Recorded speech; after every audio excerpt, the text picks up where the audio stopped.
The engine had been off for 11 minutes. Ethan Cole knew this because he had been watching the clock on the dashboard the way a man watches something that cannot hurt him, something neutral and indifferent when everything else in his mind is neither of those things. The motel parking lot outside Missoula was half empty at 7 in the morning, the asphalt still dark from a night rain that had moved east before dawn. The sky was the color of old pewter, pressed low over the mountains like a lid being slowly closed. On the passenger seat, Ash sat upright, facing forward as he always did when the truck was stopped. He was a Belgian Malinois, 9 years old, with a double coat the color of wood ash and winter frost. His muzzle had gone white over the past 2 years, the pigment fading the way light fades at the end of a good day, slowly and without drama. His eyes were amber, not the common brown amber of most dogs, but the deep translucent amber of the real thing, the kind you could hold up to a window and see light move through. He did not fidget. He did not whine. He simply sat and waited and watched the same middle distance that Ethan was watching. On the back seat sat a single cardboard box, medium size, moving tape across the top, still sealed from 3 months ago when Ethan had packed it in the apartment in Spokane and then not unpacked it because unpacking it would have meant deciding to stay, and he had never been able to decide to stay. Inside the box were 4 changes of clothes, a field medical kit, 2 books he had not opened in 2 years, a photograph of a unit he no longer spoke to, and a coffee mug his daughter had given him with the words, "World's Okayest Dad," printed in blue. He had kept the mug, he was not sure why. Ethan Cole was 47 years old. He was lean in the way that men who work hard and eat plainly are lean, not fashionably thin, but functionally spare. Nothing carried that did not need to be there. His hair was brown, shot through with silver at the temples, cut short by habit rather than preference. There was a scar that bisected his left eyebrow, pale and thin as a seam from a firefight in Kunar Province in 2007, that he never mentioned and never forgot. His hands on the steering wheel were still. They were the hands of a man who had learned to keep things still. On the passenger floor was a printout from the Flathead County Property Records Office. He had driven 4 hours to look at it in this parking lot rather than at a desk somewhere because looking at a piece of paper in a truck felt less like a decision and more like a direction. The property was listed as Parcel 7B, 160 acres. One cabin condition described in the official language of bureaucracy as poor. One well status unknown, 15 years of unpaid property taxes, auction price starting at $500. He looked at the printout for another moment. Then he folded it, put it in his shirt pocket, and started the engine. Ash looked at him. "Yeah," Ethan said. "Let's go." The Flathead County Administrative Building was a structure that communicated nothing except the desire to communicate nothing. Brick from the 1960s, a color somewhere between tan and apology. The parking lot had puddles in the low spots. The American flag out front moved in the November wind with the tired authority of something that has been flying too long in one place. Inside the room smelled of old paper damp wool coats and the particular bitterness of coffee that has been sitting on a burner for 2 hours past the point of goodness.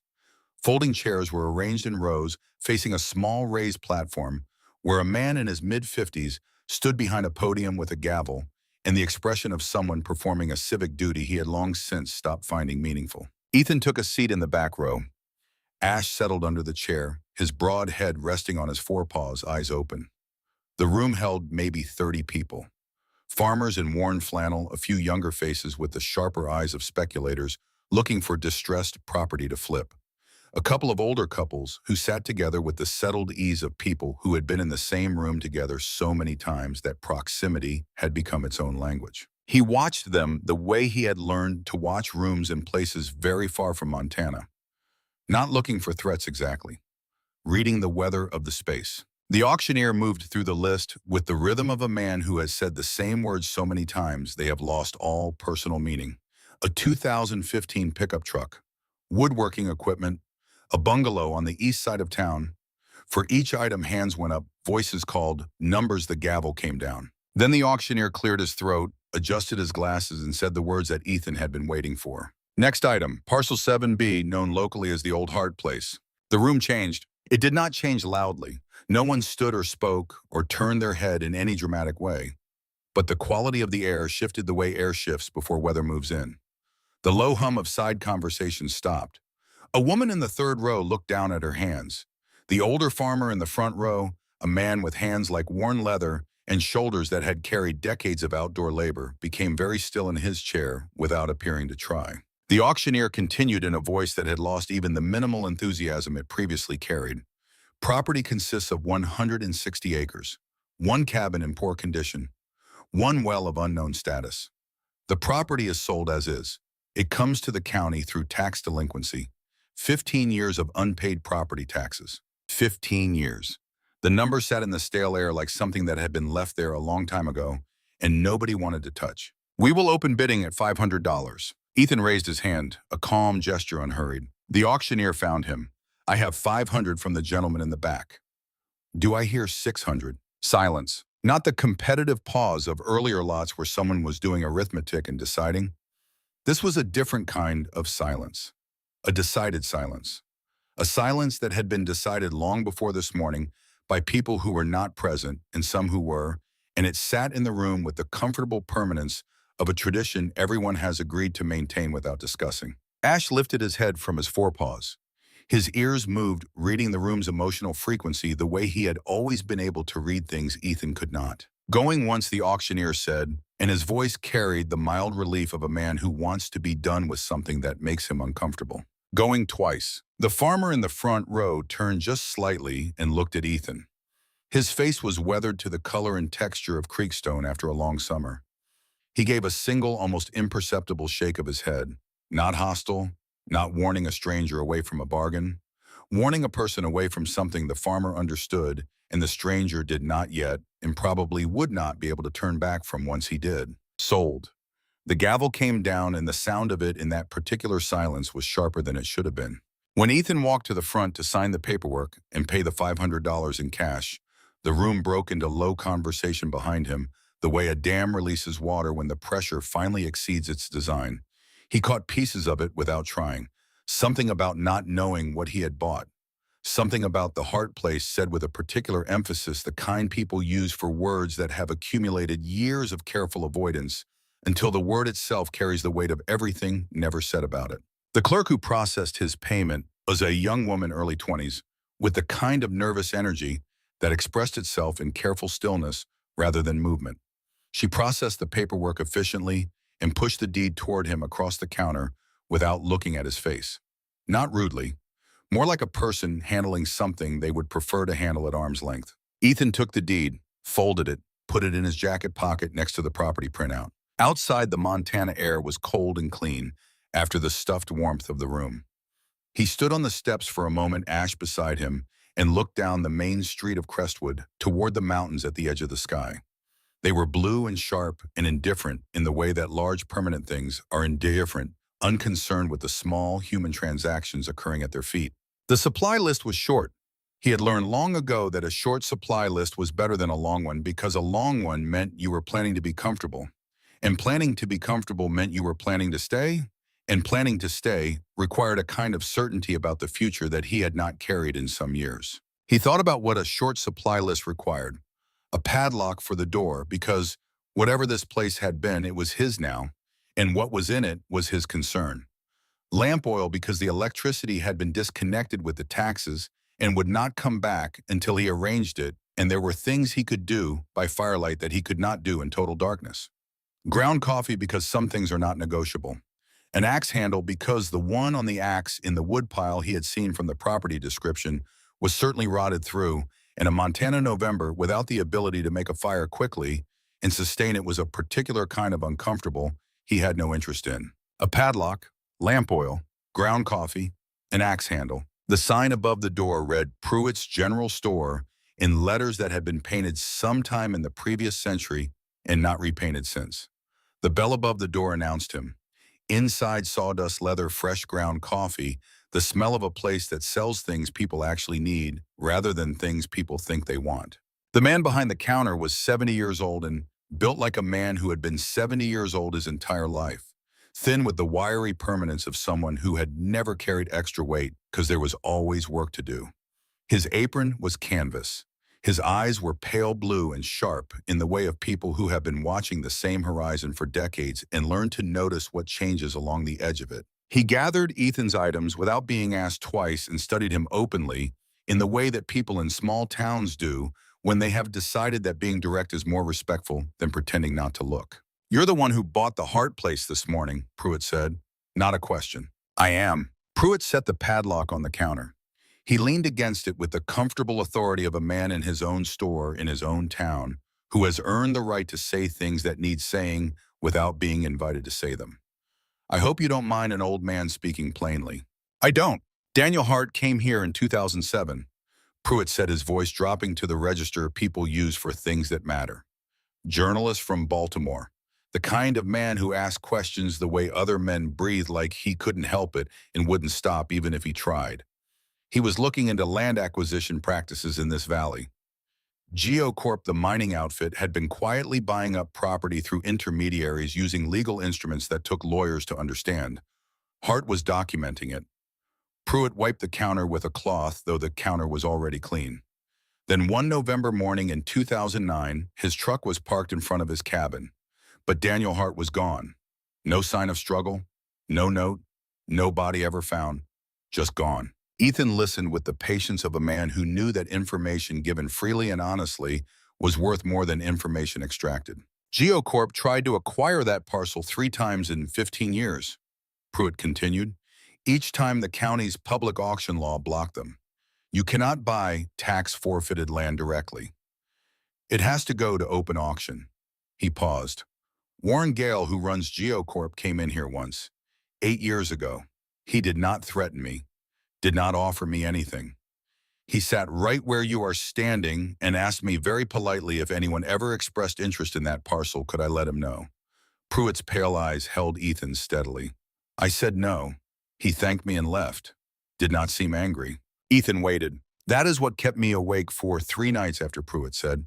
Not because he was frightening, because he looked like a man waiting for something he believed was inevitable. Patient in a way that was worse than impatient. He set the lamp oil on the counter beside the padlock. Roy Lattimore, the man in the front row this morning. He turned and looked at me before the gavel came down, Ethan said. Pruitt's expression shifted slightly.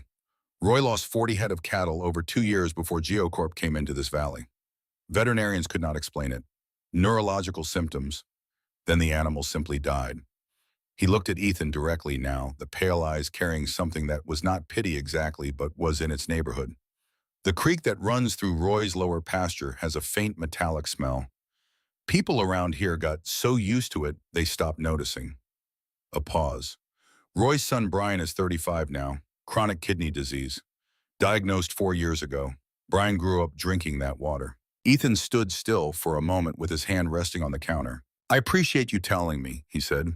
I am not telling you to scare you away, Pruitt said. I stopped believing that would work when I watched you sit in the back of that room and not flinch when nobody else raised their hand. I am telling you because whoever comes to that land next ought to know what they are walking into. Daniel Hart went in knowing something was wrong. I never found out how much he knew before it was too late to ask him. Ethan paid for the supplies in cash, picked up the bag, moved toward the door. Whatever Daniel Hart left behind, Pruitt said quietly to Ethan's back, if he left anything behind, it was meant to be found. He was that kind of man, meticulous, purposeful. He did not do anything without a reason, and he did not leave a place without being sure he had done what he came to do. The bell above the door marked Ethan's departure. Outside, the sky had taken on the particular gray that in Montana means weather is deciding whether to arrive now or wait until it can arrive worse. He stood at the truck for a moment, hand on the door, and looked down the long, empty road that would eventually become gravel, and then dirt, and then 2 ruts through the wilderness, and then the place he had just purchased for $500 in a decision he had not known he was making until it was already made. He opened the door. Ash jumped in. Ethan followed. He took one more look at the long street of Crestwood before pulling out. It was a town that had learned to live with something it could not name and could not fully release, a town that had organized itself around an absence. The way small communities sometimes do, the way the space left by someone or something becomes part of the geography. After enough time, a landmark that does not appear on any map, but that everyone navigates around by instinct. He had lived in places like this before. He had learned that the instinct to navigate around something is not always wrong, but it is also not always enough. The road gave up its civility in stages. Pavement became gravel.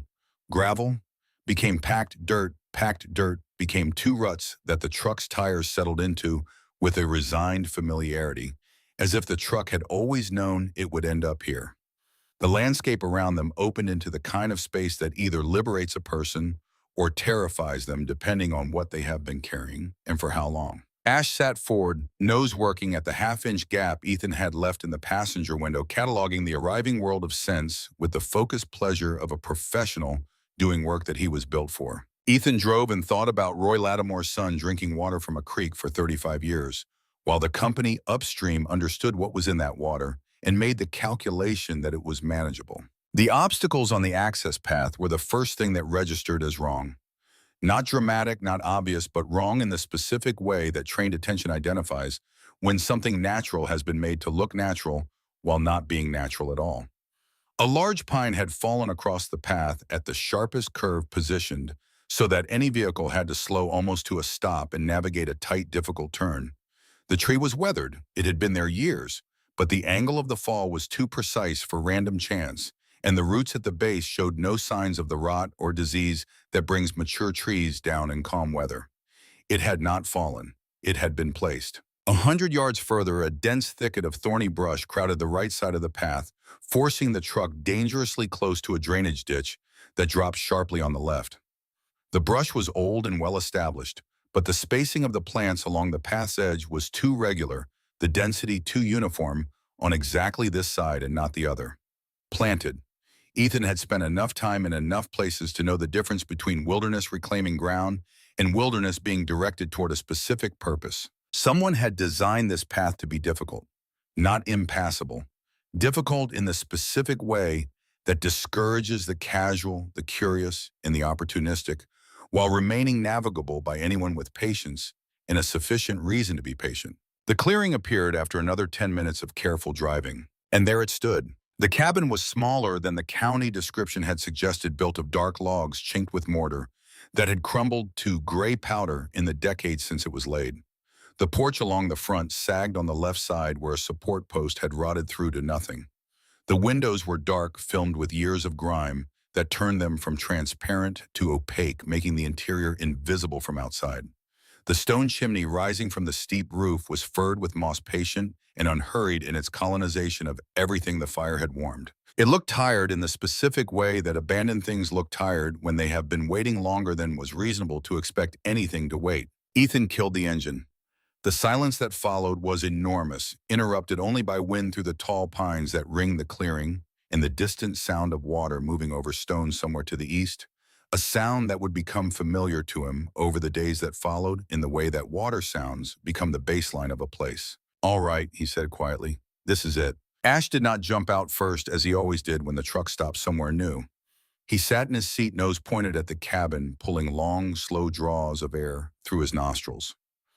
His body was still, but the quality of that stillness was different from his usual calm. It was the stillness of attention brought to bear on something specific, the narrowing of a very good instrument onto a single point of interest. When Ethan got out and came around the truck, Ash stepped down and moved immediately to his left side. Not exploring, not ranging ahead the way he normally did in new outdoor spaces. Staying within arm's reach, which he only did in environments he had not yet decided were safe. They crossed the clearing together and climbed the porch steps, which groaned but held. The front door was unlocked. It swung inward on hinges that had not been oiled in 15 years, opening into a room of dim light and deep cold, and the particular smell of abandonment. Cold ash and mouse and the deep earthen scent of wood returning slowly to the forest it had come from. The objects on the table stopped Ethan before he had taken 3 steps inside. A ceramic mug with a faded blue ring painted around the rim. Inside it, the remnant of coffee had dried to a hard black layer against the bottom. A book face down, its pages slightly curled from years of humidity, cycling through the unheated space. He could see the title without moving it, All the President's Men. The book that was for a certain generation of journalists what the Bible was for another generation of believers, a touchstone, a foundation, a reminder of what the work was for. On the hook beside the door, a heavy wool coat, the right pocket pulled outward by the weight of something inside. A man does not run from a cabin in November and leave his coat on the hook. A man does not disappear forever and leave his book face down on the table like he stepped out to get water and is coming back in a moment. These were not the relics of departure. They were the relics of interruption. Daniel Hart had not left this place. He had been taken from it. Ethan stood in the center of the room and felt the particular weight of spaces where the natural order of things has been violated, where something was interrupted that should have been allowed to complete itself. He had stood in rooms like this before in other countries, under other skies, and the feeling was always the same. Not supernatural, not romantic, simply the human sensitivity to absence made sudden and wrong. Ash had been conducting his own inspection, moving methodically around the perimeter of the room, nose working the baseboards, the corners, the cold frame of the iron bed, the area beneath the window. Standard sweep, familiar behavior. The thorough assessment of a professional in a new space, until it stopped being familiar. The dog went still in front of the fireplace. Not the attentive stillness he had shown in the truck while processing the new environment. This was different. This was the full-body arrest that Ethan had learned to recognize as distinct from any other kind of stillness Ash produced. Every muscle locked at once, as if something had sent a signal through the dog's entire system simultaneously. The fur along his spine rose in a single line from the base of his collar to the root of his tail. A sound began in his chest, not a growl exactly, not quite, more like a vibration, a low, continuous frequency that Ethan felt in his own sternum more than heard with his ears. Ethan had seen this exactly twice before in the 9 years they had worked together. Once in Kandahar in 2009, before they found a weapons cache buried under a packed dirt floor in a structure that had looked completely ordinary from every visible surface. Once in Mosul in 2011, before they located a tunnel entrance hidden beneath a concrete slab that had been painted to match the surrounding floor, with considerable skill and patience. Both times, if they had walked past what Ash was signaling, they would not have walked anywhere afterward. "Ash," Ethan said quietly. The dog did not look at him. His amber eyes were fixed on the base of the fireplace, with the absolute excluding focus of an animal that has reduced the universe to one point and will not be redirected from it. Ethan got the lantern from his pack and lit it. He crossed the room slowly and crouched beside the dog, holding the lantern close to the stone base of the hearth, and he looked. He did not look casually. He looked the way he had been trained to look, in the way years of experience had refined that training into something almost automatic. Looking for what did not fit. Looking for what was too consistent. Looking for what had been made to look like something else, but had not quite been made well enough, or had been made well once, but had drifted over time into slight inaccuracy. The fireplace was built of riverstone. The rounded, irregular shapes fitted together with old mortar that had dried to a sandy gray powder over the decades. But the large, flat, rectangular slab of slate in the dead center of the hearth base was surrounded by mortar that was darker, slightly more uniform. And when Ethan pressed the tip of his utility knife into the joint at the edge of that slab, the blade did not crumble through dry sand. It pressed in. The material gave slightly with a faint, rubbery resistance that dry mortar never has, that only a sealant has, something applied not to bond permanently, but to seal temporarily while appearing to bond. Pitch, hardened over years, dusted with ash and soot to match the surrounding stone, the disguise, patient and careful and nearly perfect. But pitch, a sealant, not a bond. This stone had been designed to come out. It had been put there by a person who understood that it would need to come out and who had prepared for that necessity while making every effort to ensure that the preparation would not be detected by the wrong people. He looked at Ash. The dog had not moved. The amber eyes held the same fixed certainty they had held from the moment he first went still. "You found it," Ethan said. The words were quiet, said to the dog, without self-consciousness in the register they had developed over years of working together in places where language between humans was often either impossible or actively dangerous. Ash, for the first time since entering the cabin, moved his gaze from the stone to Ethan. 1 second of direct amber eye contact, then back to the stone. Ethan got the crowbar from his pack. The work was slow and careful because slow and careful was the only way to do it without destroying what might be underneath. He worked the flat end of the bar into the joint he had scraped clean, leaning his weight into it steadily rather than forcing it in a single push. The pitch cracked in small sections, parting with sounds like something sealed too long, protesting the violation of its seal. He worked around all 4 edges before attempting to lift, understanding the stone's weight and placement, before asking it to move. When he finally leveraged it up from one side and gripped the edge with both hands, the slab resisted with the inertia of 15 years of being left alone in the dark. Then it shifted. He worked it sideways across the wooden floor, the stone scraping with a sound that seemed too loud for the surrounding silence, until it rested free of the opening. Below was a cavity lined with rough brick approximately 4 feet deep, dry. The brick lining was deliberate, not incidental, constructed by someone who understood that heat would move down from the active fireplace above and moisture would move in from the ground below, and who had planned against both of those things with care and forethought. Two objects rested at the bottom. A military surplus ammunition box, dark green, the standard M2A1 pattern, designed to be waterproof, shockproof, and airtight, the kind of container that field personnel use for documents or materials that cannot be replaced under any circumstances. Whoever had chosen it knew exactly what they were choosing and precisely why. A stack of 4 leather-bound notebooks tied with a length of natural twine that had faded from brown to pale tan over the years. On the spine of each, written in permanent marker in a small, clean hand, D.H. Volume 1, D.H. Volume 2, D.H. Volume 3, D.H. Volume 4. Ethan lowered himself into the cavity, retrieved both objects, and set them on the floor beside the open stone. He sat down with his back against the wall opposite the fireplace. Ash came and settled against his left leg, the dog's warmth a quiet, steady fact against the cold of the room. Outside, the first sounds of wind were building in the pines, the advance guard of the storm that had been written in the sky all day. He opened the first notebook. The handwriting was precise, and even the hand of a person trained in a period when penmanship was still taught as a discipline, when the ability to produce legible writing was considered part of professional competence. It was not decorative. It was functional clarity, the writing of someone who set down words so other people could read them without effort, which was its own form of professional courtesy extended across time and circumstance. The first page held 6 lines and nothing else. If you are reading this, I am no longer here to say it myself. My name is Daniel Hart. I am an investigative journalist. I came to Flathead County, Montana in the spring of 2007 to write about land acquisition practices by a company called GeoCorp. What I found was something I did not go looking for and could not, having found it, ignore. The people of this valley are drinking poisoned water. They do not know it. GeoCorp does.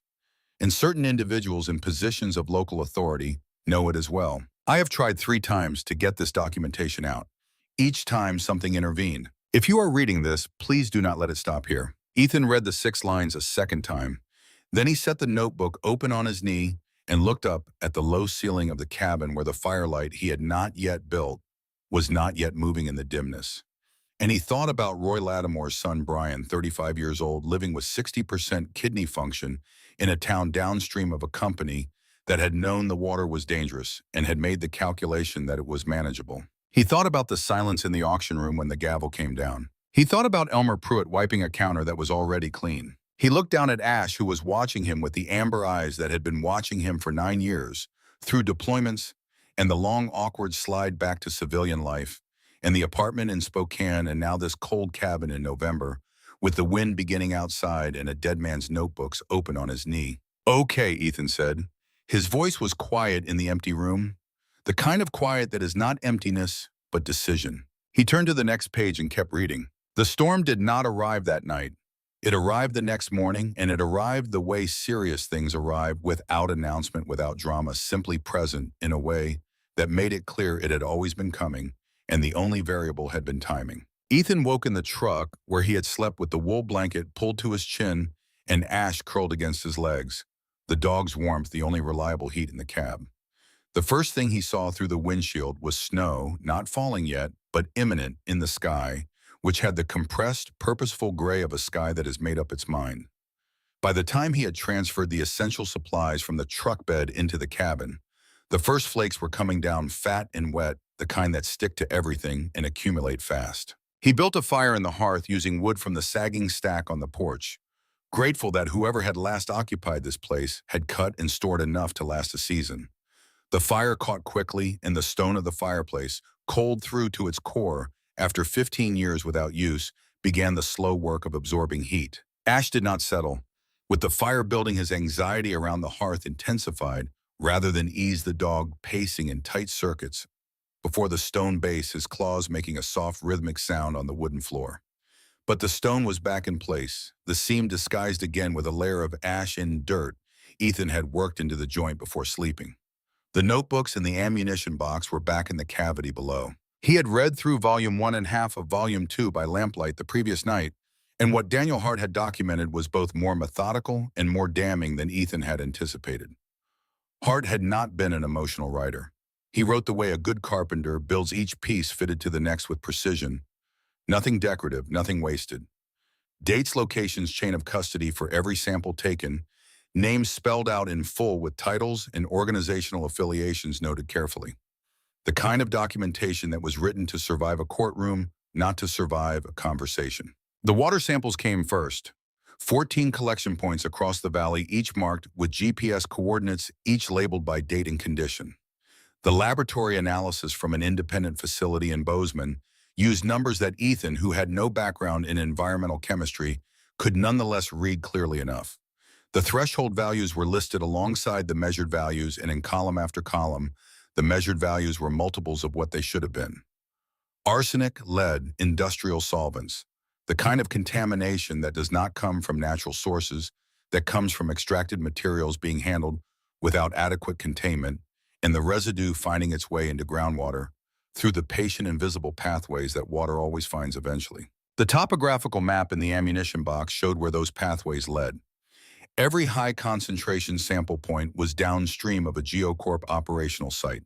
The pattern was not ambiguous.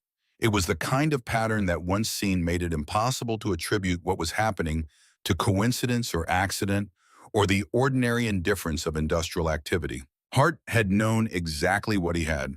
He had written it with the controlled, careful tone of someone who understood that the more explosive the information, the more restrained the presentation needed to be. Emotion would give people a reason to dismiss it. Evidence documented correctly and precisely gave them no such reason. Now Ethan sat at the table with Volume 3 open before him, and the fire doing its slow work of warming the room, and he read what Hart had written about Warren Gale. The interview with Phil Stanton had taken place in a diner in Billings in March of 2009, 8 months before Hart disappeared. Stanton had been a senior geologist with GeoCorp for 11 years before resigning in 2006. He had agreed to speak only after Hart had spent 4 months building enough trust through smaller, verifiable interactions that Stanton believed the story would actually be published, that he was not providing information into a void that would swallow it and leave him exposed for nothing. What Stanton described was not the story of a company that had been built on criminal practice from its founding. It was a more complicated story, and Hart had written it as such without flattening it into something simpler than it was. GeoCorp's contamination problem had originated under the tenure of Raymond Gale Warren's father, who had founded the company in the late 1980s and run it with the operational philosophy of a generation that regarded environmental regulation as government interference in legitimate private enterprise. The cheapest method was the standard method. Containment that met minimum legal standards was adequate containment. The residue that went into the ground was the ground's problem, not the company's. Warren Gale had inherited full operational control in 2004. Within a year, he had commissioned an internal environmental audit, the results of which told him what the valley's water quality had been telling anyone who looked carefully for over a decade. The cost of remediation, including site closure, soil treatment, and groundwater recovery, was estimated at $200 million. The cost of compensation to affected landowners and residents, if liability were established in court, was incalculable by any model Stanton had seen applied. The company would not survive either one in any recognizable form. Ethan read Stanton's account of Gale's response to this information as Hart had transcribed it from his notes of the interview.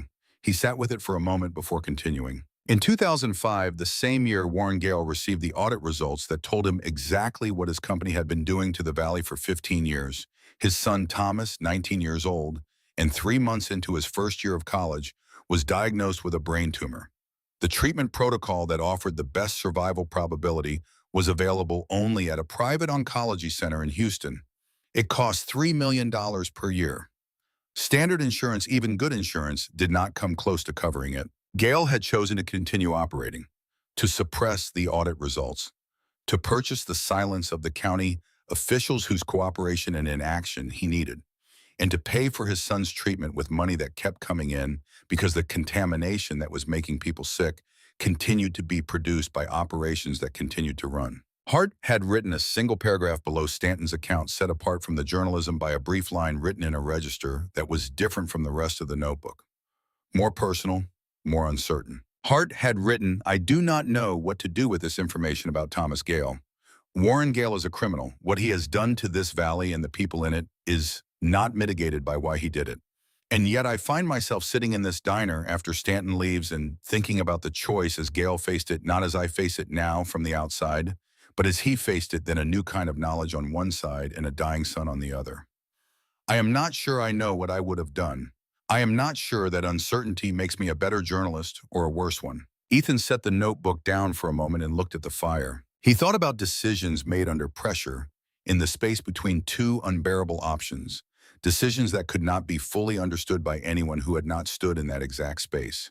He had made decisions like that. He had lived with some of them easily and others with difficulty, and a few with the particular difficulty that never fully resolves itself, that simply becomes part of the landscape of a person's interior life, present always, but not always in the foreground. He picked the notebook back up and kept reading. The third volume of Hart's notebooks shifted in character partway through the way a piece of music shifts when the underlying theme has been established, and the composer begins to develop it into territory that was always implied but not yet reached. The first two volumes were documentation, precise, controlled evidence building. The third was that too, but underneath the documentation ran a second current, the record of a man becoming aware that the thing he was investigating had become aware of him. The first sign had been subtle, an official inspection of his septic system conducted without prior notice by a county inspector. Hart had never seen before citing a complaint that had no record of being filed and no complainant willing to identify themselves. The fine issued was modest. The message delivered was not about the fine. It was about the fact that someone knew where he lived and had the authority to knock on his door without a reason that would hold up to scrutiny, and they wanted him to know this. The second incident was his chimney. An inspector arrived 3 weeks after the first citing a complaint about the chimney's condition, despite the fact that the chimney had been inspected the previous spring and cleared as serviceable.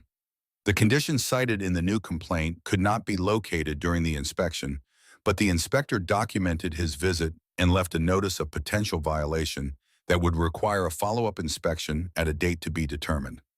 The cost of remediation, if the violation were confirmed, was not stated in the notice. It did not need to be. The third and fourth incidents involved property line disputes, official-looking documents appearing that suggested the surveys on record were inaccurate, and that Hart's land was potentially smaller than he believed it to be by a margin that would have placed his cabin structure in violation of setback requirements.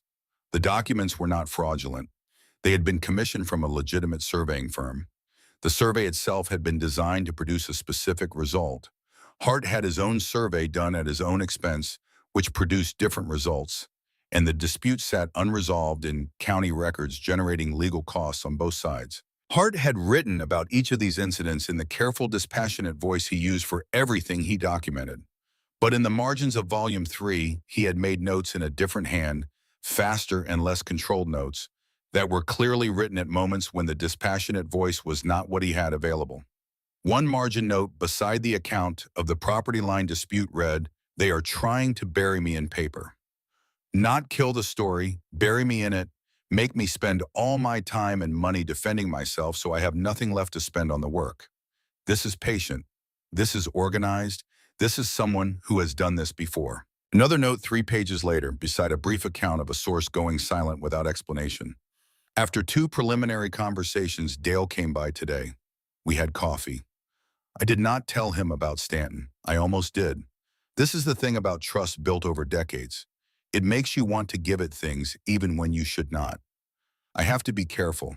I do not know yet where the edges of what I can trust are." Ethan read that margin note twice, then he sat with it. Hart had known.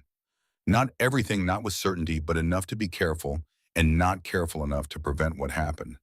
Or perhaps careful enough to prevent it from mattering in the end, because what he had been careful with was the evidence which was still here, which had outlasted him. The ammunition box also contained, beneath the notebooks, a sealed envelope, addressed in Hart's handwriting to the FBI field office in Billings, Montana. The envelope had never been sent.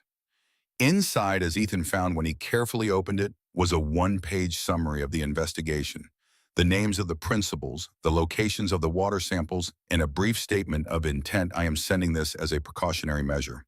If you are reading this because I have not followed up with a phone call, please contact the following individuals for the full documentation. Below that were 3 names and contact numbers. 2 of the names Ethan did not recognize. The third was Margaret Hart, listed as next of kin with an address in Baltimore. He sat with that for a long time. Daniel Hart had prepared for the possibility that something would prevent him from making the call himself. He had prepared the envelope, written the summary, provided the contacts, and then had not sent it, perhaps because sending it felt like conceding the outcome, or perhaps because he had believed until he was no longer in a position to believe anything that he would be the one to see it through. The envelope was 15 years old and had never been opened before Ethan opened it. It had waited in the dark of the cavity below the hearthstone in the sealed military ammunition box through 15 Montana winters and 15 Montana summers, patient in the way that prepared things are patient, ready for the moment they would be needed, and the moment had come and they were here. Ethan replaced the envelope in the box and closed it and held the box on his knee for a moment before putting it back in the cavity. Outside, the storm had committed. The snow was coming in earnest now, the kind of accumulation that changes the world's sound by absorbing it, making the already quiet clearing quieter still. The pines at the edge of the clearing were becoming shapes rather than trees, their definition softening under the white. Ash, who had finally settled after Ethan had spent 20 minutes with a hand on the dog's back until the pacing stopped, lifted his head from the floor. His ears moved. He stood. The sound came a few seconds later. An engine. Through the storm and the trees, unmistakable to ears that had learned to listen for it. No one drives to a forgotten cabin at the end of a forgotten road during the opening of a serious November storm for reasons that are innocent or unrelated to why the cabin was forgotten in the first place. Ethan put the notebook back in the ammunition box, carried the box to the cavity under the hearth. Stone lowered it in and replaced the stone. He worked ash and dirt into the joint with his fingers stood and brushed his hands on his jeans. By the time the engine outside cut off, the hearth looked as it had looked when he arrived. Ash stood at the center of the room, not at the door but slightly back from it, head low in the posture that Ethan recognized as the dog's assessment position, where he had not yet decided what a thing was, but was applying full attention to the question. The knock at the door was heavy, the knock of authority or of someone who had decided to perform authority, regardless of whether they legitimately possessed it. Ethan opened the door. The man on the porch was large, broad through the shoulders, wearing a Flathead County Sheriff's Department winter coat with the kind of practiced comfort that comes from wearing the same uniform for many years, until it becomes less a garment and more a posture. He was perhaps 55, with a thick mustache that covered his upper lip and small dark eyes that were already moving past Ethan and into the cabin before any greeting had been exchanged. His face was weathered in the way of men who have spent long careers outdoors in Montana weather, and there was something in the set of his jaw that was not quite tension, but was adjacent to it, the held quality of a man managing something carefully inside himself, while presenting a surface that does not show the management. "Sheriff Dale Morrow," the man said. His voice was a baritone that had learned over decades of use to deliver information in a register that suggested complete authority and offered no particular warmth. "Got word the deed on this parcel finally transferred. Wanted to check that the new owner had not run into trouble in the storm." The explanation was technically plausible. It would be entered in a log somewhere as a routine welfare check. Ethan let it stand. "Ethan Cole, come in." Morrow stepped inside, bringing cold air and the faint chemical smell of an SUV's interior heated too long. He moved through the room in the way of someone conducting an assessment while performing a social call, the eyes doing their own work independently of what the mouth was doing. He looked at the table, the fireplace, the sleeping bag against the wall, the sparse supplies arranged against the far wall. Ash had not moved from his position in the center of the room. His eyes tracked Morrow with the fixed, unblinking attention of an animal that has registered something and is not going to stop registering it, regardless of what else is happening in the room. "Quite a dog," Morrow said, giving Ash a wide berth as he moved toward the fire to warm his hands. "He is," Ethan said. Morrow held his hands toward the heat and for a moment said nothing at all. When he spoke again, his voice had changed, register slightly dropped toward something that was either more personal or wanted to appear more personal. "Daniel Hart and I went to school together. right here in Crestwood, played on the same baseball team for 3 seasons. He did not look at Ethan while he said it. He looked at the fire. Good man. Curious to a fault, but good. Ethan said nothing. When he disappeared, I was the first officer on scene, Morrow continued. Did a thorough review. No evidence of criminal activity. County and state both closed the case inside of 60 days. He paused for what seemed to be the right length of pause. It bothered me for a long time. Still does. The confession of discomfort was precisely calibrated, Ethan noted. Specific enough to sound personal. Vague enough to commit to nothing verifiable. This land has a history, Morrow said, finally turning from the fire to look at Ethan directly. The small dark eyes were doing a great deal of work behind their flat surface. Not the ghost story kind that people like to tell. The kind where good intentions run into things that are bigger than one person can manage alone. A man who comes here looking for quiet is better served by staying quiet. The silence between them was the kind that carries more information than the words preceding it. I appreciate the advice, Ethan said. Morrow looked at him for a moment with those eyes that were working considerably harder than his expression suggested. Then he nodded, and the nod was the period at the end of whatever sentence he had driven through a blizzard to deliver. He moved toward the door, pulled it open, let himself out into the snow. If you find anything in the cabin, he set his back to Ethan, one hand on the doorframe, his voice dropping to a register that was almost casual but carried something underneath that was not casual at all. Anything, old papers, containers, anything like that, give me a call before you do anything with it, for your own benefit. He walked to the SUV without waiting for a response. The engine started. The headlights swept across the clearing. The vehicle moved back down the access road and was absorbed by the storm. Ethan pulled on his coat and boots and went out into the snow. The rear driver's side tire. The cut was in the lower sidewall, clean and deep, the kind of cut that a thin, sharp blade makes when drawn with deliberate pressure in a single controlled motion. Not a nail, not road debris, a knife applied by a hand that knew exactly how long the leak would take to become critical and exactly what condition the vehicle would be in by the time the driver discovered the problem. Ethan stood in the snow with the cold working through his coat and looked at the cut for a long moment. Morrow had been inside the cabin for less than 15 minutes. He had been outside alone for less than 3, approaching from the driver's side on his way in and returning to the same side on his way out. 3 minutes was more than enough for a man who had done this kind of thing before. This was not a warning that left room for misinterpretation. This was a message in a language Ethan understood fluently from years of operating in places where the language of action was more precise and more honest than any spoken alternative. We know where you are. We can reach you whenever we choose. You are isolated, and we have made you more so. Consider carefully what you do next. He went back inside and patched the tire with the kit from his pack. The work took an hour in the cold and the snow. When he was finished, he stood in the clearing and looked at the sky, which was committed to the storm through the night and into the following day. He was not going anywhere tonight. The contingency was already in motion. Whatever was watching him from outside the clearing would watch him read. He went inside to retrieve the notebooks from the cavity and kept reading until the fire burned down to embers, and the lamp was the only light in the cabin, and Ash was asleep against his leg, and the storm outside had reached the pitch of something that had decided to stay a while. The following morning brought thin light and accumulated snow, and the particular stillness that follows weather that has exhausted itself for the moment. Ethan spent the morning with the remainder of Volume 3 and all of Volume 4. By the time he had finished, the picture that Daniel Hart had assembled over 2 years of meticulous, patient, dangerous work was complete in its main structure, and the structure was as solid as the stone chimney standing above him. The contamination network was not one illegal site. It was a distributed pattern of inadequate containment across 14 operational locations, each one a slow source of heavy metals and chemical residue, finding its way into the groundwater that fed the valley's wells and creeks in the spring sources that ranchers had relied on for generations. The people drinking that water had no way of knowing what it contained.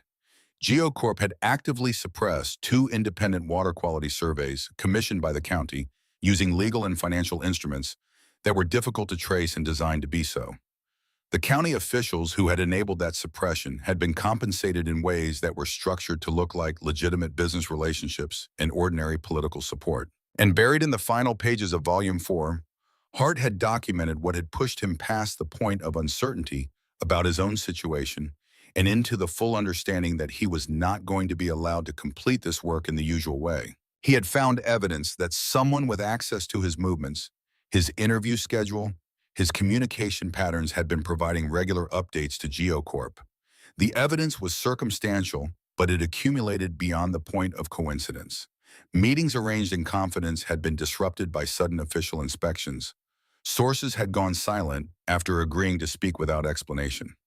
A package sent through a commercial carrier had arrived opened and resealed with the wrong tape, a small detail that would have meant nothing to most people, but meant everything to a man who had sent that specific package from a specific location to a specific address. The person with access to all of that information was the same person who had responded first to his disappearance and declared the scene clear of criminal evidence within 48 hours. Hart had not written El Moro's name in those final pages.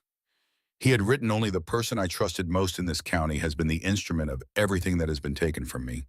I cannot write that more clearly than this. If you understand what I mean, you will know what to do with it. Ethan understood. He drove to Kalispell that afternoon, taking the long route and watching the mirror with the steady attention of a man who has learned that habit.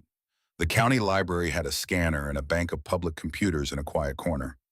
He paid cash for a prepaid phone from an electronics store 3 blocks away.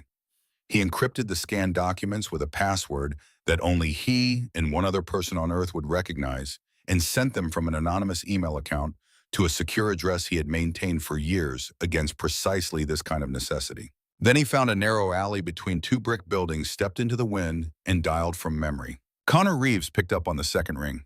Jensen, he said out of old habit the name from a cover exercise they had run together 20 years ago at Fort Benning that had become through the repetition of private reference, a greeting between them that required no context. It's Ethan. Different number. Temporary.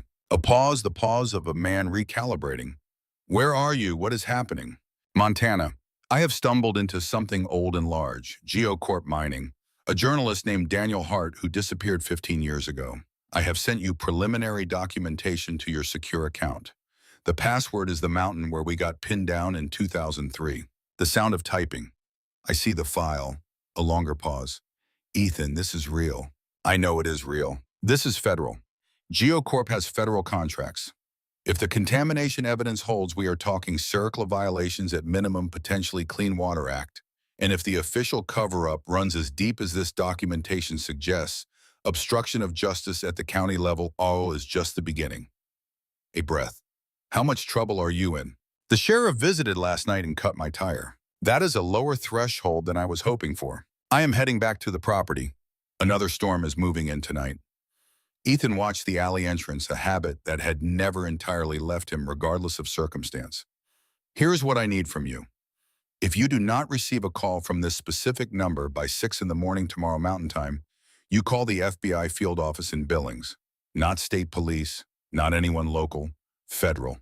He gave Connor the GPS coordinates of the cabin, reading them from the property printout he had carried in his shirt pocket for 3 days. Tell them to come prepared. The line was quiet for a moment with the weight of the instruction between 2 people who understood what it implied. 6 in the morning, Connor said. If I do not hear from you, I call Billings and give them everything you sent me. Everything? All right. The voice of a man who had stood next to Ethan in places where this kind of call had preceded things neither of them discussed afterward. Watch yourself. Always. Ethan removed the battery from the phone, put the 2 pieces in separate trash receptacles on separate blocks, walked back to the truck where Ash was waiting, sitting upright in the passenger seat, watching the street with the calm of an animal that has learned to trust the person who always comes back. On the drive back toward Crestwood, the sky to the north had the bruised purple color of a storm that had decided to stop being polite about its arrival. Ethan drove into it with the steady speed of a man who has made his decision and is no longer spending energy on the question of whether it was the right one. He almost missed the headlights. They appeared in his rearview mirror as he turned onto the county road that led back toward the cabin access track. A vehicle running without its marker lights at full brightness, keeping a distance that was precise enough to be deliberate rather than coincidental. He tested it, a turn down a gravel spur with no practical destination, a closed gate half a mile in. The vehicle followed. He stopped. The vehicle stopped 300 yards back and waited without moving. Ash had turned in his seat and was looking through the rear window. his body language carrying none of the relaxed curiosity of a dog watching passing scenery. Ethan sat still for the count of 30. The vehicle did not move. He turned the truck around and drove back to the county road. The vehicle let him pass its position and then fell in behind him again at the same careful distance. He drove the rest of the way to the cabin access track in the full knowledge that he was being watched, and he let that knowledge simply be true, the way cold is true. In November, a condition requiring no particular response beyond acknowledgement and continued movement. He had sent what needed to be sent. Connor had what he needed. Whatever happened between now and 6 in the morning was a problem that would be someone else's problem as well. He turned onto the access track. The headlights behind him did not follow. They continued down the county road and were absorbed into the darkness and the incoming snow. Inside the cabin, he rebuilt the fire. He retrieved the ammunition box and the notebooks and set them on the table. He read through Hart's final entries one more time, not to learn anything new, but to hold the full weight of what the man had done, what he had understood and documented and protected, while knowing that his own situation was closing in around him. Daniel Hart had been afraid. The final pages of Volume 4 made that clear, not in any direct statement, but in the way the sentences had changed, become shorter and more compressed. The handwriting slightly less even than the precise control maintained through the previous 3 volumes. He had been afraid and he had kept working. He had been afraid and he had kept the documentation accurate and complete and secured in a place he believed would outlast whatever happened to him. Ash stretched out on the floor beside Ethan's chair, his gray and silver coat rising and falling in the easy rhythm of a dog at rest, though one ear stayed partly raised, monitoring the storm and whatever moved within it. The fire cast its light over the table, over the notebooks, over the long, patient work of a man who had understood that the truth he had found was worth more than his own safety and had acted on that understanding without theatrics or self-congratulation. Just the next correct thing followed by the next until there was nothing left to do but ensure that what he had found would survive him. Outside, the storm pressed against the log walls with the sound of sustained intent, and the clearing disappeared into white, and the cabin became the only warm point in a landscape that had closed completely against the night. Ethan sat with the notebooks and the fire, and the dog, and the weight of 15 years of another man's unfinished work, and he held it carefully the way you hold something fragile and important that has been entrusted to you by someone who no longer can. The first sound was not a sound at all. It was a change in Ash, a shift so subtle that only someone who had spent years reading the dog's body as a secondary language would have caught it. The rise and fall of his breathing had been, even for the past hour, the deep rhythm of an animal conserving energy while remaining technically available. Then without transition, it stopped being that.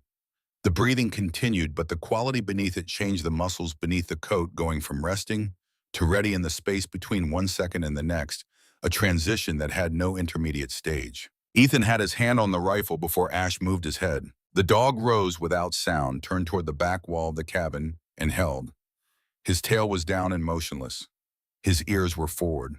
The sound that built in his chest was not the sharp bark of alarm, but something lower and more deliberate, a continuous vibration that carried more information than a bark, because it never stopped long enough to reset.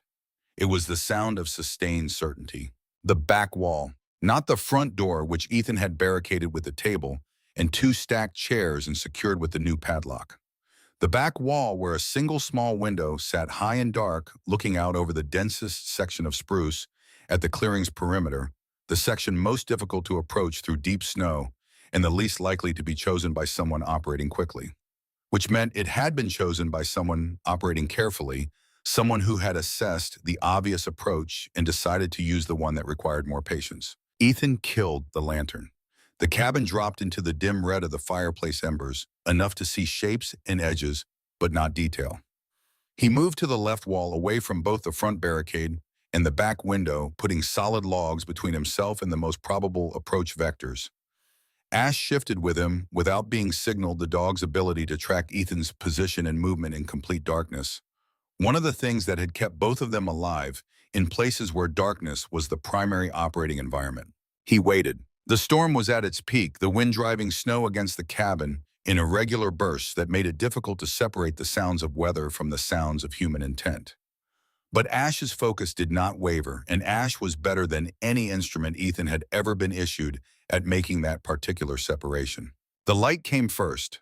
a thin beam briefly visible through the grime of the back window, moving in a controlled sweep rather than the random pattern of someone using a flashlight for navigation in rough terrain. This was a light being used to check a specific thing, then withdrawn deliberately. A professional economy of illumination. They had learned from the first attempt. They were not coming through the front door this time. They had circled to the position Ethan had assessed as least defensible and were approaching it with time and care, two things that professionals use when they have decided that the initial approach failed because it was too direct. He moved the heavy table from the front barricade and positioned it against the back wall below the window. Not to block the window, which was too small to block effectively with furniture, but to create an obstacle at floor level that anyone coming through would encounter in the dark before their eyes had adjusted to the interior.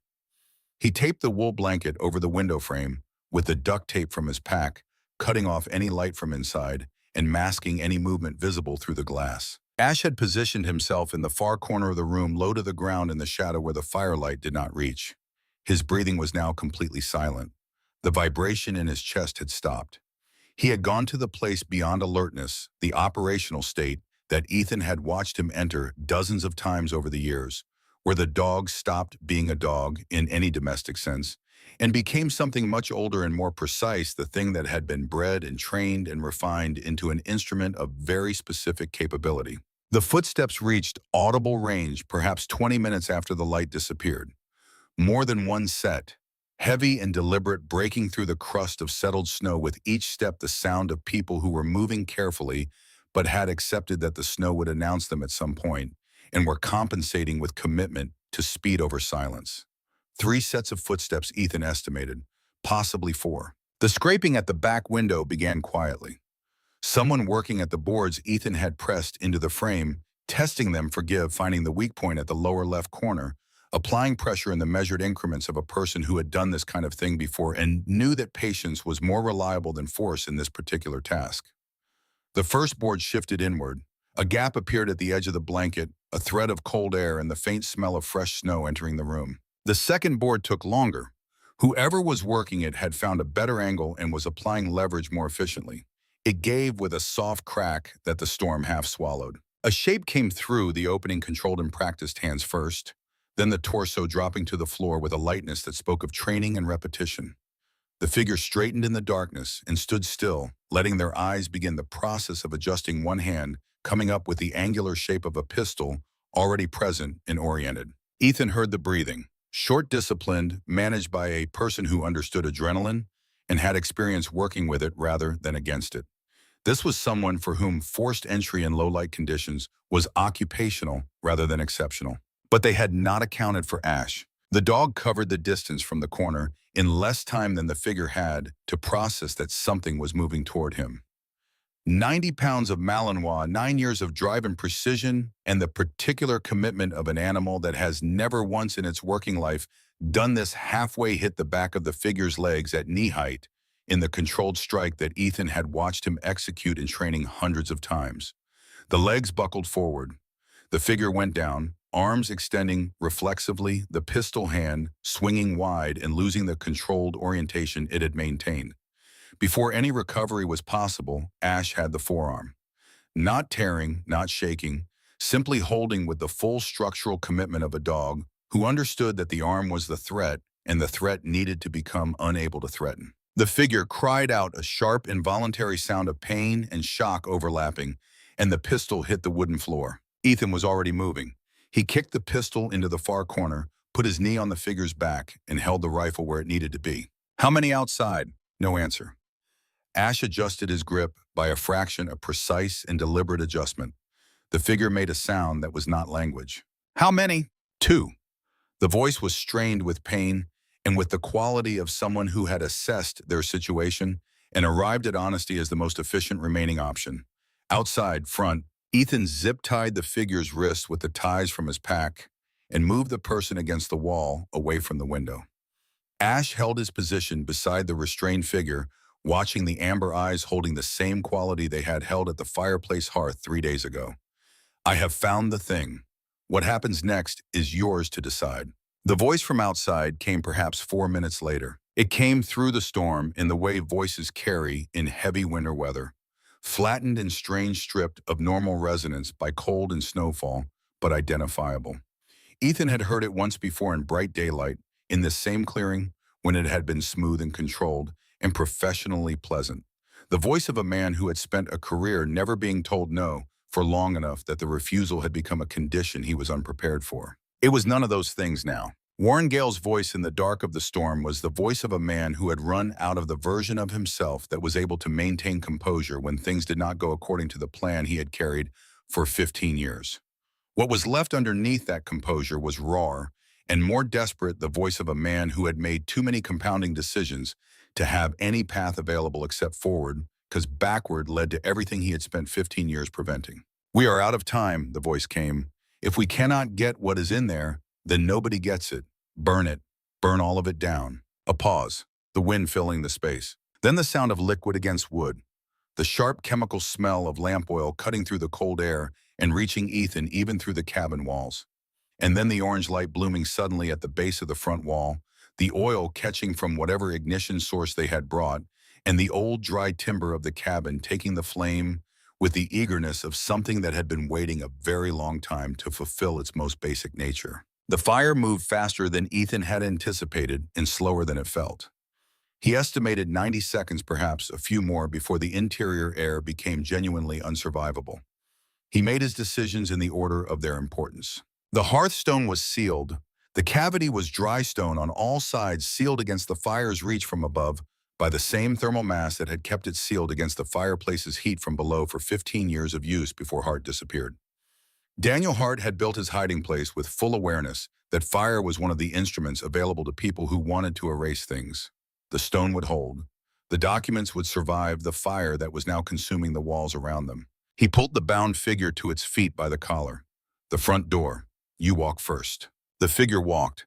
Ethan pressed behind Ash, moving alongside, and when they reached the barricade, Ethan pulled the table aside in one motion and kicked the chairs away and unbolted the door and drove his shoulder into it and came out into the gray pre-dawn light with the fire at his back painting everything it touched in orange and shadow, and the snow in the clearing turned gold by the light of a building that was eating itself. Ash moved to his left and planted himself in the snow with the low, wide stance of a dog that has decided where he stands. Warren Gale and two other men stood in the clearing. The firelight reached them, showing their faces in relief. The two men flanking Gale had the look of hired competence, men who performed tasks without particular investment in their outcomes, who could assess a situation and make the calculation that required assessing quickly. Gale himself looked like a man who had arrived at the end of something he had not fully understood when he began it 15 years ago, in a year when his father's company and his son's life had presented him with a choice that was not a choice in any clean sense of the word. His coat was expensive and wet with snow. His silver hair was uncovered, flattened by the wind. The easy confidence that had occupied his face in the daylight 2 days earlier was gone, replaced by something that was not quite fury and not quite fear, but carried significant elements of both.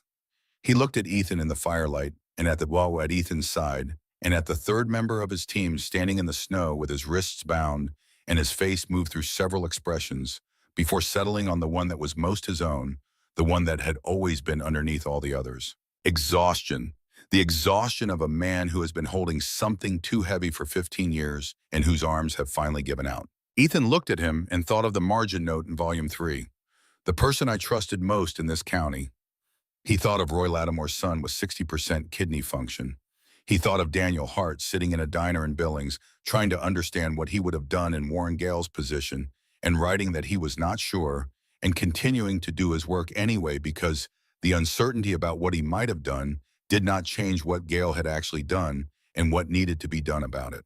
There was a moment, brief and clear, as Creekwater, where Ethan looked at Gale and saw not the CEO, not the criminal, not the man who had sent people to his door in the middle of a blizzard, but simply a man who had made a decision he could not unmake and had spent 15 years paying for it in the specific currency of a person who has not yet been caught, which is the knowledge present always at some level of consciousness of what it will feel like when the catching finally happens. The catching was happening now. Whatever Gale felt about it, Ethan could not do anything about that. "You should have taken the money," Gale said. His voice was almost conversational, the way voices sometimes go when the emotion has exceeded the capacity to dramatize it. I gave you a way out of this, a very clean way out. Ethan said nothing. The rifle was not raised. It did not need to be raised. Everything in that cabin is burning, Gale continued. Whatever Hart thought he had, whatever you think you found, it will be ash within the hour. And without physical evidence, there is nothing. There has never been anything that any court would hold together for the full process. Ethan looked at him steadily. The documentation was already handled before you arrived, Gale said, and there was something in his voice now that was moving toward plea rather than threat, the voice of a man trying to convince not his adversary, but some remaining part of himself. It has to be handled, not because of me alone.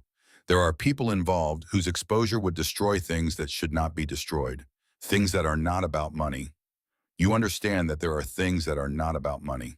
He stopped. The sound came from the north, and it came the way serious things come without warning, without build-up, simply present at a volume that could not be argued with. The rotary percussion of rotor blades heard before seen, felt in the chest cavity, before fully processed by the ear. Low and heavy and deliberate. Then the lights appeared through the snow and the tree line, two aircraft moving in formation. One smaller and bearing the insignia of the Montana State Police, visible even in the gray pre-dawn, and one larger and darker, and bearing no markings that required reading twice by anyone who understood what an unmarked federal aircraft meant and what it carried. The voice from the loudspeaker was enormous in the clearing, bouncing off the tree line and the burning cabin wall, landing on everyone present with the complete authority of a volume that eliminates the option of pretending not to have heard. This is the FBI. Drop your weapons. Get on your knees. You are surrounded. The two men flanking Gale looked at each other with the brief mutual assessment of people doing fast arithmetic in difficult circumstances. They put their weapons in the snow and knelt. The entire transaction took approximately 4 seconds. Money had motivated them to be here.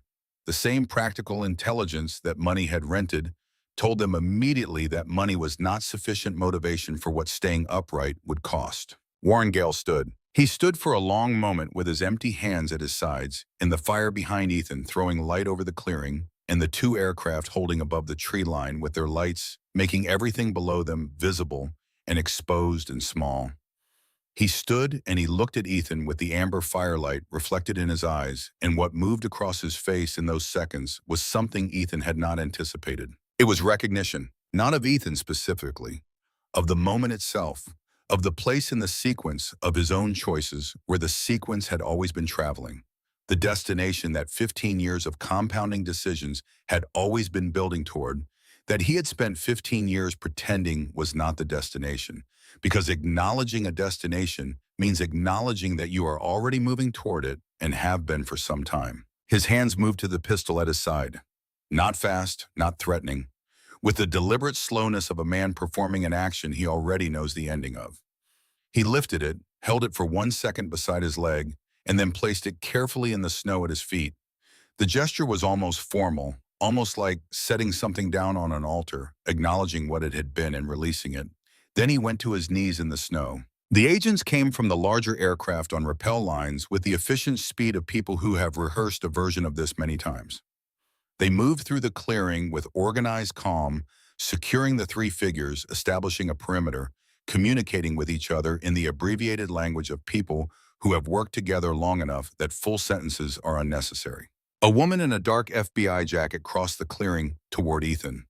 She was 40 with brown hair pulled back and the kind of direct eye contact that comes from years of professional practice at looking at people who would prefer to look elsewhere. She extended her hand. Special Agent Sandra Holt. Your friend in Denver was very persuasive. It is 6 in the morning, Ethan said. He called at 6 on the dot. She looked at the cabin where the fire was beginning to lose its initial ferocity as it worked through the easiest material and reached the denser log walls. He told us the story in enough detail and with enough specific evidence that we moved immediately. He said you would note the time. Ethan looked at the burning cabin. The front wall had gone, and the roof had partially collapsed inward, and the interior was visible as a framework of orange and black. But the fireplace stood. The stone chimney rose from the wreckage intact. The river stones assembled a century ago, holding their shape against the fire, the way stone holds against everything that is not stone patient, and unchanged and indifferent to the drama occurring around its base. Gail believes the evidence burned, Ethan said. Agent Holt waited. It is under the hearth, the center stone at the base. The mortar around it is pitch, not cement. It will need a crowbar and someone careful. He looked at her. Daniel Hart was a meticulous man. Whatever is in that cavity is in the condition he left it. Holt looked at the chimney for a moment. Then she turned and spoke quietly into the radio at her shoulder. Ethan became aware in the way that physical reality reasserts itself when adrenaline begins its withdrawal, that Ash had not left his side since they came through the cabin door. The dog was pressed against his left leg with the steady, reliable weight of one partner making contact with another in the aftermath of something difficult. Not anxious, present. He put his hand on the dog's back. Beneath his palm, Ash's breathing was even. And then Ethan felt something he had not expected to feel in this moment, standing in a burning clearing, with federal agents working around him and the remnants of a structure he had owned for 11 days, sending smoke into the pre-dawn sky. Not relief exactly, though relief was part of it. Not satisfaction, though that was present as well. What he felt was the particular quietness that arrives when something you did not know you had been carrying is finally set down, when a weight you had accepted as permanent reveals itself to have been temporary all along. He had not come to Montana to carry anything.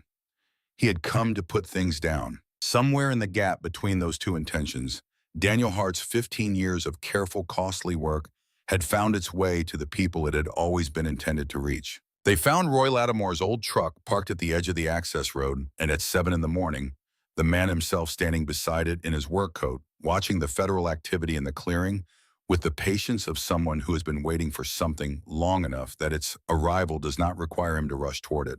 Nobody had called him. He had seen the aircraft when they came in low over his property on their approach, and he had understood what aircraft that size and that configuration meant in terms of the kind of trouble that required them. Ethan walked out to him while the agents worked. They stood together beside the truck and looked at the clearing where the cabin's remains still sent up a slow column of smoke into the gray morning sky, and the stone chimney stood in the middle of the destruction, patient and unchanged. "I heard there were helicopters," Roy said. There were. Roy looked at the chimney. He was quiet for a while, the quiet of a man who has learned over 7 decades that silence is more honest than filling space with words that are not ready to be said yet. Did they get what they were looking for, the people who came last night? No. Roy nodded slowly just once. The evidence is intact, Ethan said, all of it. Daniel Hart built that hiding place to last through exactly this kind of event. The old farmer said nothing for a long moment. He looked at the chimney and the smoke, and the agents moving through the clearing with their equipment and their organized professional purpose. His face held the complicated weather of a man receiving information he has waited 15 years to receive, and finding that receiving it does not simplify how he feels, but rather makes clear how many different things he has been feeling simultaneously for 15 years, and suppressing because there was no outlet for any of them. "My boy Brian called me last week," Roy said. 60% kidney function now, down from 65. He paused. He does not complain. He is not built that way. But I know what that number means in 10 years if the trajectory holds. Ethan stood with that. "Daniel Hart came to my property in the summer of 2008, Roy continued. "Spent 2 days, looked at the creek, took his samples, asked his questions. Before he left, he stood in my driveway, and he told me that what he had found was real and that he was going to make sure it came to light." The old man's voice was level, carrying its weight without dramatizing it, the voice of a man who has learned to hold heavy things without shaking. "Then he was gone 4 months later, and I spent a long time thinking about what it means when a person promises you something and then the world takes them before they can keep it." He looked at Ethan. "Does it count?" Roy asked. "If the person who made the promise does not get to see it through?" Ethan considered the question with the seriousness it deserved because it deserved it. "He documented everything," Ethan said. "He kept it safe in a place he built specifically so it would survive him. He wrote it so that whoever found it would know exactly what to do with it and why." He looked at Roy. "I think Daniel Hart understood that he might not be the one to see it through. I think he made his peace with that possibility and kept working anyway. That is not a broken promise. That is a completed one." Roy was quiet for a long time. Ash had come to sit between the two men, without being directed to, as he sometimes did in moments of human significance, that he registered in the way dogs register the emotional temperature of the people they have attached themselves to over years of close proximity. He sat in the snow without apparent discomfort, his gray and silver coat pale against the white ground, and looked out at the clearing with the calm of an animal that has done what it came to do. Roy looked down at the dog. He reached out one of his large, worked hands slowly enough that Ash could read the intention and set it on the dog's broad head. Ash did not move away. He sat and accepted it with the steadiness that had nothing to do with submission and everything to do with knowing what he was. They stood like that for a while, the old farmer and the retired soldier and the dog with the amber eyes, while the federal agents worked in the clearing and the smoke rose straight into the cold morning air because the wind had finally, after days, gone still. The legal process moved in the way that large and complicated legal processes move neither quickly nor cleanly, but with the grinding inevitability of institutions that have been given sufficient material to work with. Agent Holt's office confirmed within 48 hours that the laboratory analysis in Hart's documentation held up to independent verification that 15-year-old samples and 15-year-old data were consistent with current measurements taken from the same locations. The contamination had not improved without intervention. It had in some locations worsened. Sheriff Dale Morrow accepted a plea agreement with the federal prosecutor's office within 3 weeks. He provided a full account of the payment history between GeoCorp and himself. Every transfer, every instruction received the full structure of the arrangement that had been built around him over years. He had not been the instrument of whatever had happened to Daniel Hart directly. That action had been taken by a man in GeoCorp's employ who had died in a single-vehicle accident in 2014, a death that had been investigated as an accident and closed as one, and that was now being reopened. Morrow's sentence was 12 years. He would serve it knowing that he had provided what the prosecutors needed to build the case against the larger structure, and that knowledge was not a comfort to him in any way he could see, because the damage had not been to the structure. The damage had been to Roy Lattimore's son and to the families up and down the valley who had been drinking that water. Warren Gale declined the plea arrangement his lawyer recommended. He chose to go to trial, which his lawyer also recommended against, and which Gale chose anyway, in the way that men who have spent their lives controlling outcomes sometimes choose the option that allows them to maintain the appearance of agency even when the outcome is no longer in question. The evidence assembled by Daniel Hart and confirmed by independent analysis was not the kind of evidence that dissolves under cross-examination. It was the kind that had been built precisely to withstand it. Thomas Gale Warren's son provided a statement to the FBI investigators. He had not known. The tumor had been in remission for 6 years. He was 30 years old working as a landscape architect in Denver, and he had not known, and the investigators appeared to believe him, because believing him was consistent with what the evidence showed about how his father had structured the information around him. Senator Frank Aldridge resigned before the indictment came down. The investigation into his specific role was continuing. It was 2 weeks before Connor Reeves drove up the cleared access road in a rental car that had not yet been broken in by Montana mud season. He stepped out and stood looking at the cleared space where the cabin had been and at what Ethan had already begun in its place. The chimney still stood at the center of the cleared ground. Around it, Ethan had begun laying out the footprint of the new structure in treated timber, the lines straight and the corners square. The work of a man who had been taught construction by the Army and had not forgotten it, and was finding that the act of building something from the ground up with his own hands in a place he owned and intended to remain was a different kind of work than anything he had done in the previous decade. Several stacks of fresh-cut pine from Roy Lattimore's small mill sat along the eastern edge of the clearing. Roy had brought the first load himself in his old truck and had not charged for it, and when Ethan had pointed this out, Roy had said only that he had timber and Ethan needed timber, and that seemed like sufficient logic for the transaction. Connor looked at the footprint of the new structure. He looked at the chimney at its center. He looked at Ethan, who was fitting a crossbeam into its notch, with the focused attention of someone engaged in work that requires all of their present attention and is better for requiring it. "They are calling you a hero," Connor said. Ethan set the beam, checked the level with the small tool from his belt. "Do not write it that way." "I know. I will not." Connor walked to the nearest timber stack and sat on it with the manner of a man who has driven 4 hours and is not going to pretend he does not need a moment. "Holt's office told me the lab confirmation came through on Hart's contamination data, independent verification across 6 separate facilities. The measurements held up across 15 years. GeoCorp is looking at CRCLA liability that will exceed their asset value under any model the remediation specialists have applied. Ethan picked up the next beam. Gail is going to trial, Connor continued. His lawyer thinks it is a mistake. It probably is. But the documentation Hart built does not leave much room for the alternative narratives that a trial defense requires. He paused. The first piece runs Sunday, 6 parts over 3 weeks. The Atlantic is running a condensed version simultaneously. He looked at Ethan's back as Ethan worked. I want to credit Daniel Hart as the primary author of this story. My role in it was delivery. His was the work over 2 years at considerable personal cost. He would have wanted that, Ethan said. I know. Connor was quiet for a moment. What comes next for you? Ethan looked at the timber frame taking shape around the chimney that had survived everything put to it. He looked at the mountains to the north, still carrying snow on their upper faces, though the valley had turned the tentative green of late Montana spring.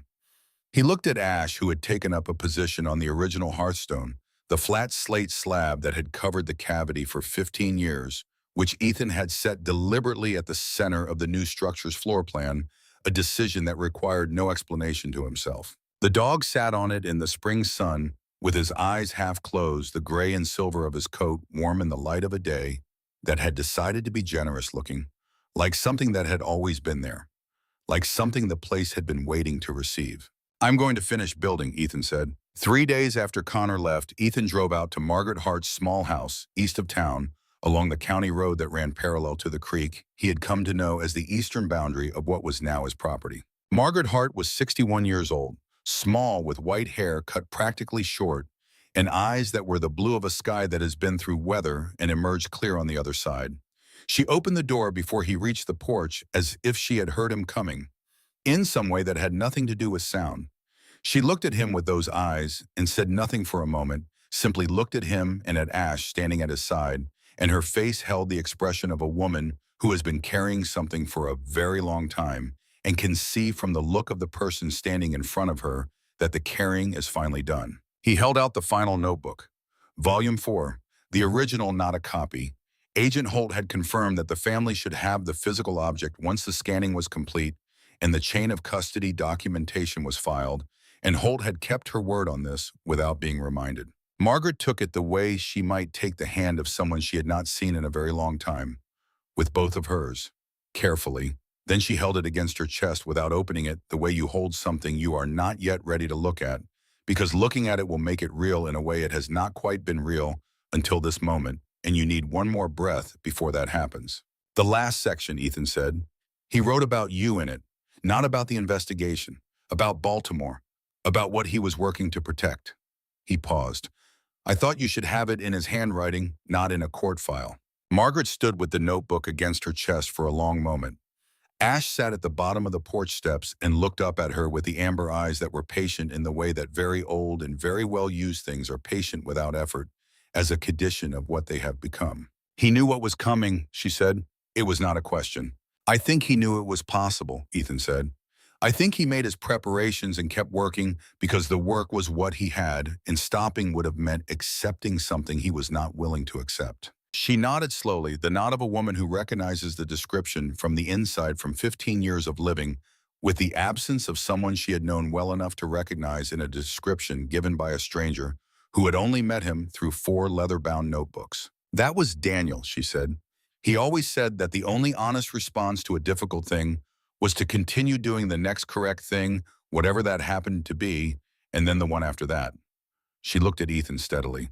Did the next correct things turn out to be enough? Ethan thought about Roy Lattimore standing in the snow with his hand on Ash's head, about the stone chimney standing unchanged while the building around it burned, about the cavity below the hearthstone dry and intact and exactly as Daniel Hart had left it. Yes, he said, it was enough. She was quiet for a moment that was longer than silence and shorter than a conversation. Then she said, I want to tell you something I have not told anyone, not the investigators, not Connor Reeves, not anyone.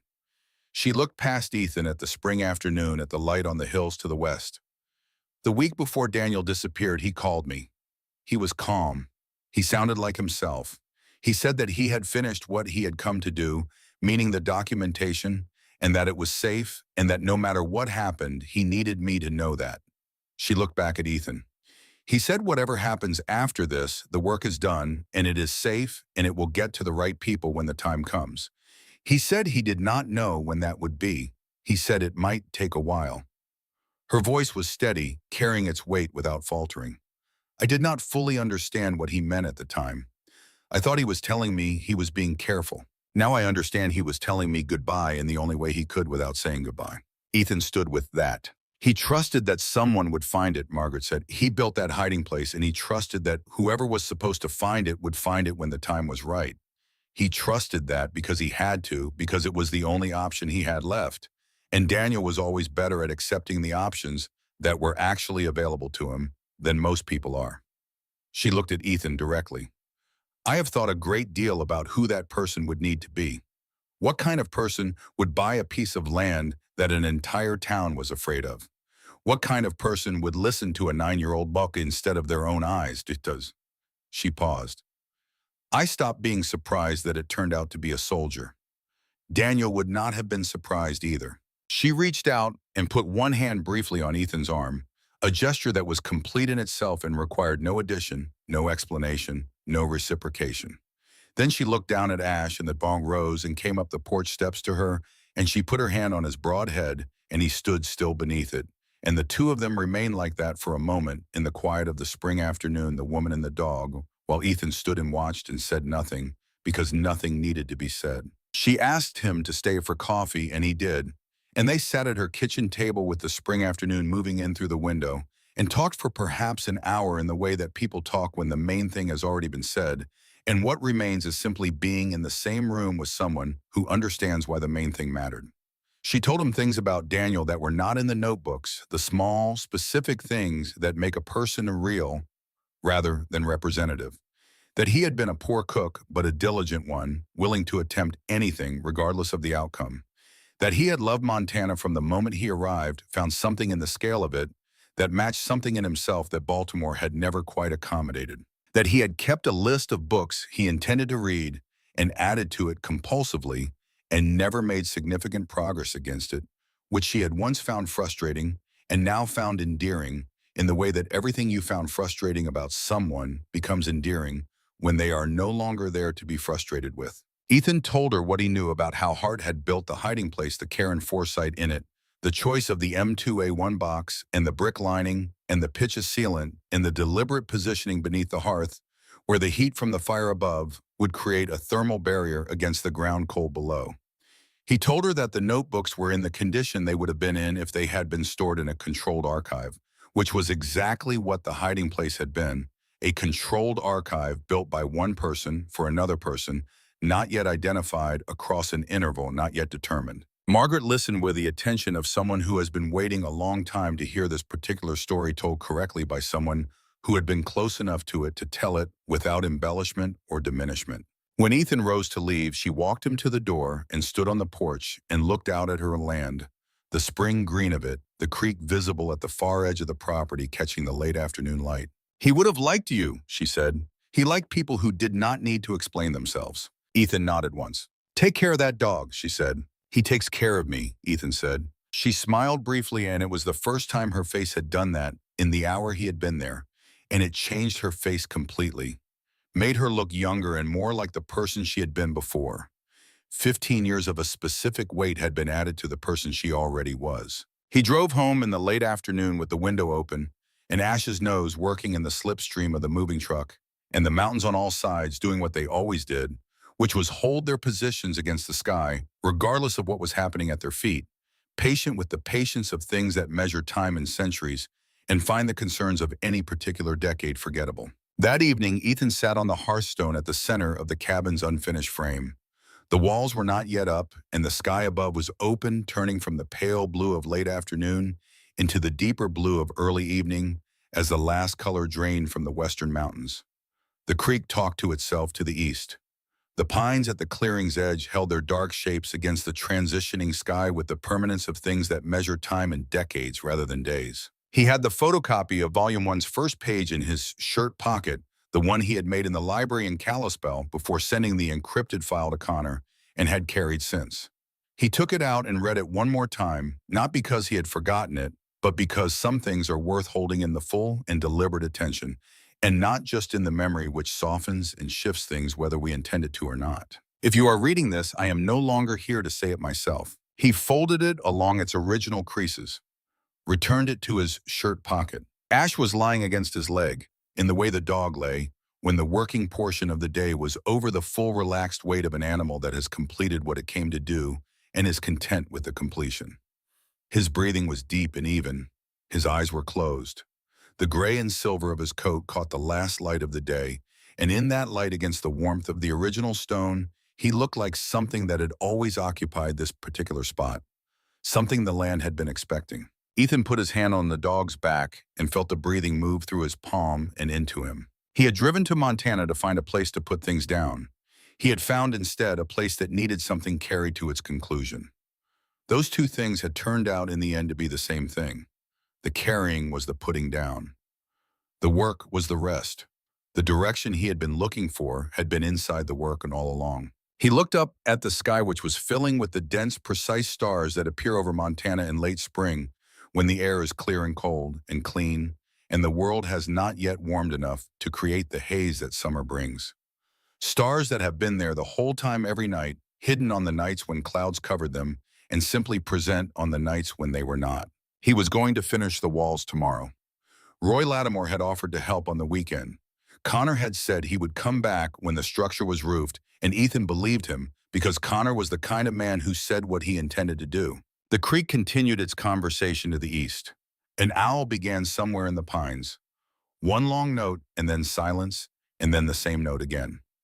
The first stars became visible at the edge of the sky over the mountains to the east and appearing one at a time, the way true things sometimes appear, not all at once but gradually, as the conditions for seeing them improve. Ethan Cole sat on the hearthstone of a cabin being built on the foundation of one that had burned above a cavity that had held a secret for 15 years and now held nothing but air, and the faint memory of what had rested there. And the sky above the open frame continued to reveal itself in the darkening star by patient star over the mountains, in the creek, in the clearing that was for the first time in 15 years, simply a piece of land where someone lived. He did not feel the need to be anywhere other than exactly where he was. Ash breathed against his legs, slow and even, the breathing of an old dog at rest after a long day of being exactly what he was built to be. Ethan kept his hand on the dog's back and felt the warmth and the rhythm of it, and let the stars continue to appear above him without counting them, without naming them, without any activity other than looking and being present in the specific place, in the specific moment, without requiring either of them to be something other than what they were. He thought about Ash finding the stone. He thought about the moment he had crouched beside the dog with the lantern and pressed the knife into the joint and felt the give of pitch instead of crumble of mortar, and the thing that had moved through him in that moment, which was not triumph or excitement, but something quieter and more specific. It was the sensation of a thing fitting into its place, the sensation of arriving somewhere that had been prepared for arrival, though no one who prepared it knew who would arrive or when. He thought about Daniel Hart sitting in a cabin not 50 feet from where Ethan now sat in the autumn of 2009, knowing that what he had built was as complete as he could make it, and that the window of his ability to complete it further was closing. Writing in those final pages with a hand that was slightly less controlled than the hand that had written the first 3 volumes, making his preparations with the care of a man who understood that the preparation was the last thing he had full control over.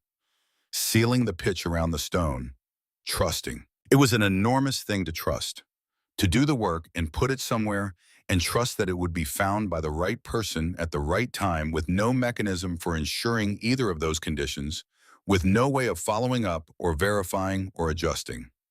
To simply do the thing correctly and release it into the uncertainty of time and chance and the decisions of people not yet known to you.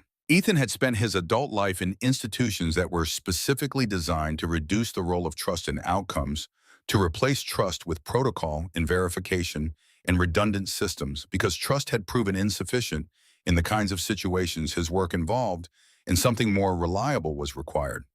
The military was, among other things, an extensive and elaborate attempt to make outcomes less dependent on trust and more dependent on structure. He had believed in that project. He still believed in most of it. But Daniel Hart had had none of that. He had had a hiding place and a decision and a trust that someone would come. And here Ethan was. He thought about what Roy Lattimore had asked. Does it count if the person who made the promise does not get to see it through? He had given Roy the answer that was true, and he believed it. But sitting here now alone with the mom and the stars and the creek's conversation, he thought the question deserved a longer consideration than a clearing in the snow had allowed. It counted, yes, of course it counted. The counting was not the question. The question was what it cost Daniel Hart, specifically the thing that had been paid that could never be returned. The 2 years of work, the methodical documentation, the growing awareness that the walls were closing and the windows shrinking, all of it was in the record, in the notebooks, legible to anyone who read carefully. But what was not in the notebooks was the other thing, the thing that was present in the slightly less controlled handwriting of the final pages in the margin note about trusting Dale Morrow, in the single paragraph about the choice Gail had faced that ended with, "I am not sure I know what I would have done." What was not in the notebooks was Daniel Hart being afraid and continuing anyway. Being uncertain and continuing anyway. Watching the people he trusted most become the instruments of the thing threatening him, and continuing anyway because the next correct thing was to continue, and he was the kind of man who did the next correct thing. That was what had been paid, and it could not be returned. And the fact that the work survived and the evidence reached the people who needed it, and Warren Gale was now on his way to a courtroom, did not return it. What it did was make it mean something.